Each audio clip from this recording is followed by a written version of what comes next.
Chat. We're gonna go over some chess games right quick.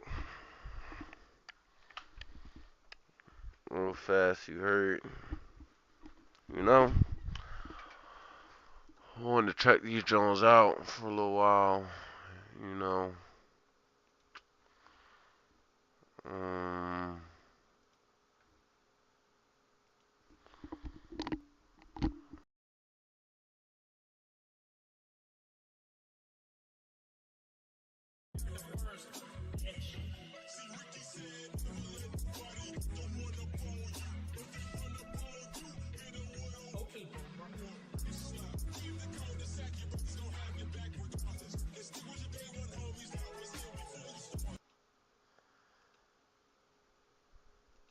and possibly weeks. But our featured story tonight, we're talking all about the resignation of Marjorie Taylor Greene, which was announced earlier today. It will be effective in January. And this seems to have come out of nowhere. I'm sure you've all heard up, about chat? it. Maybe you've seen the statement. But she put out a 4-page statement tonight, as well as a video where she reads it. And she expresses her frustration with the Trump administration, with Washington, and it seems the only reason she gave for stepping down is that she does not want to subject her district to a competitive primary. And of course, she's referring to President Trump's intention to back, potentially, a primary challenger to run against Marjorie in her district for the Republican nomination. And I think everybody recognizes that's not the real reason. Nobody really knows. And I've heard rumors, I've heard theories. I think there's a very obvious one. Many people believe that Marjorie might intend to run for the presidency in 2028. And potentially this is a political maneuver to avoid a contentious election, which might damage her prospects. I think that's a possibility. And other people may suspect that she caved to the pressure. She has been under a lot of pressure from the president, who has been attacking her for weeks now. Marjorie claims that she's been the victim of death threats and doxing and swatting, and her family has been attacked. And so maybe she just withdrew because it got too difficult.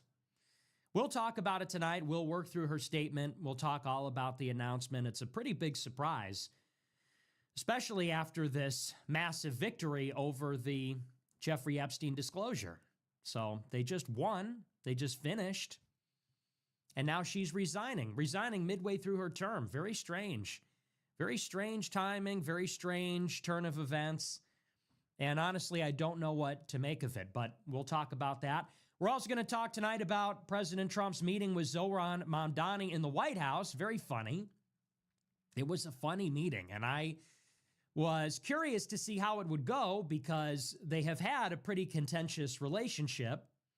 Trump, in the end, backed Andrew Cuomo in the New York City mayoral race as an independent, and ultimately that did not work. Of course, Zohran Mamdani carried New York by more than 50%. So he defeated both Cuomo and Curtis Sliwa and got more votes than both of them put together.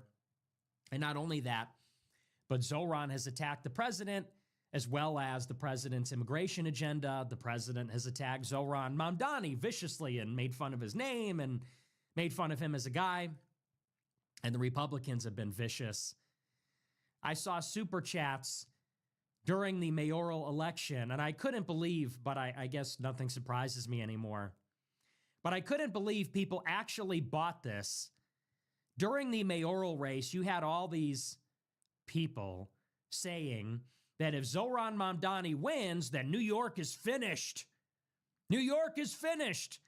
They said because all the billionaires, they're just going to pack it up and they're going to move to Florida. And some of you people, because you learn nothing, you never learn, people actually believe that. And they said, if Zohran gets elected, man, New York is finished. Everyone's going to Florida, and Miami will become the new New York. Never going to happen. It's always like that. Every election they say that. We're all going to move to Canada. If somebody wins the election, we're out of here. This is the most important election of our lifetimes. Yeah, and they keep going no matter. Nothing ever really changes. Everything keeps going exactly the same way. And so this was coming from the Republican side. They called him a jihadist. They called him an Islamist, a communist, all these, the usual stuff. He's going to ruin the city. And now they're not only meeting, but they have a very congenial meeting. Trump meets with Zoran, and it's chummy. It's friendly. I think it's mostly one-sided. I don't know that Zoran, he didn't look particularly friendly. Trump was very friendly. He seemed enamored